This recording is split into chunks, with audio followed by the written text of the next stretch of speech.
ఈరోజు ఆంధ్రప్రదేశ్ శాసనసభ శాసన మండలిలో ఒక అనూహ్య పరిణామం జరిగింది. గంట సేపు ఆలస్యంగా ప్రారంభమయ్యాయి. ఎందుకు ఆలస్యంగా ప్రారంభమయ్యాయి అన్న విషయం ప్రభుత్వం కూడా చెప్పలేదు. ఇది నిజంగా ఒక అనూహ్య పరిణామం. అలా శాసనసభ ప్రారంభం కాగానే వాయిదా వేస్తున్నట్లు డిప్యూటీ చైర్మన్ రఘురామకృష్ణంరాజు గారు, డిప్యూటీ స్పీకర్ రఘురామకృష్ణంరాజు గారు ప్రకటించారు. ఇటు శాసన మండలిలో వైఎస్ఆర్ కాంగ్రెస్ పార్టీ వాయిదా తీర్మానం ఇచ్చింది. తిరుమల లడ్డు వ్యవహారం, హెరిటేజ్ అనేది ఇందాపూర్ డైరీ, మహారాష్ట్రలోని ఇందాపూర్ డైరీ నుండి నెయ్యి సరఫరా చేశారనే అంశం మీద చర్చను కోరుతూ, అయితే ఈ చర్చకు ప్రభుత్వం సిద్ధంగా లేదు. అదే విషయాన్ని వాళ్ళు ప్రకటించారు. వైసీపీ సభ్యులు పోడియం దగ్గరికి వెళ్ళి ప్లకార్డులు ప్రదర్శించారు, చర్చించి తీరాల్సిందేనని.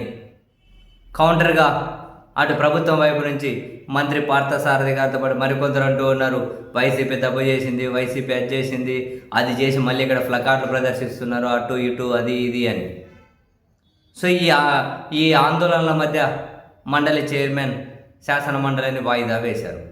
అయితే ఇక్కడ అందరికీ వచ్చే ప్రశ్న ఏంటి అంటే, అందరికీ కలిగే అభిప్రాయం ఏంటి అంటే, ప్రభుత్వం వాళ్ళది,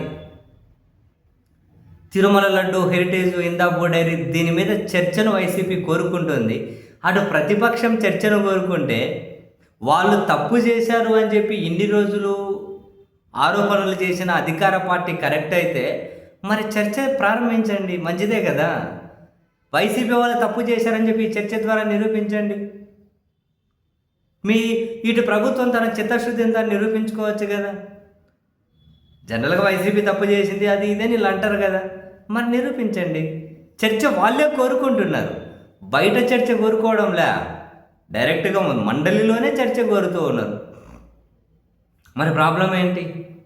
అధికార పార్టీ ఎందుకు స్కిప్ అవ్వాలి? పెట్టండి చర్చించండి, జనం కూడా చూస్తారు కదా. ఒట్టి గాలి ఆరోపణలు ఎందుకు? చట్ట ప్రకారం అవకాశం ఉంది కదా, అక్కడ శాసన మండలిలోనే చర్చించే అవకాశం. దాన్ని మిస్ చేసుకోవడం ఎందుకు ప్రభుత్వం తప్పించుకోవాలి?